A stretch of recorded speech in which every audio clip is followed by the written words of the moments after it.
Good morning, friends. Anne here. Got my cup of coffee, got the Word of God, and today's reading is Matthew chapter 25, verses 34 through 40. Friends, this is a very well-known passage. Let's read it and then we'll talk about it. Then the king will say to those on his right, "Come, you who are blessed by my Father, take your inheritance.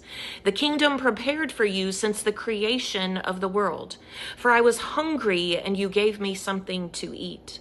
I was thirsty, and you gave me something to drink.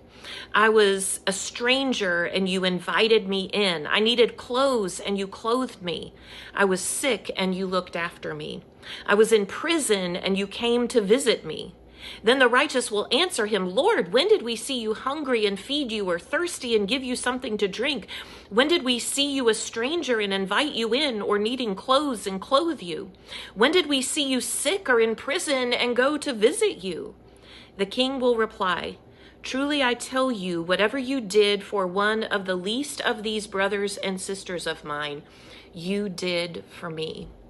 Friends, this week we are talking about compassion, and Jesus gives us a beautiful picture of what compassion really looks like. Compassion is not a feeling, it is practical. It's not just sentimental. He says, hey, do the practical thing that is needed. So if you see someone that is hungry, give them something to eat. If you see someone that's thirsty, give them something to drink.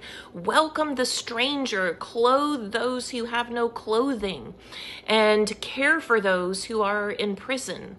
Friends, Jesus is giving us very practical ways for us to show compassion. But the other thing that I want you to notice is that really the people that Jesus is talking to, it was so much a part of who they were, they didn't even recognize it in the moment. It's just something that they did. It's a part of who they were as followers of God.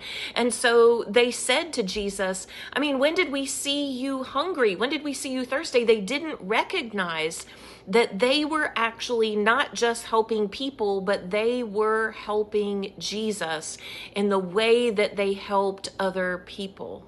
Friends, compassion is often unnoticed. It is even unnoticed for those of us that just naturally show compassion.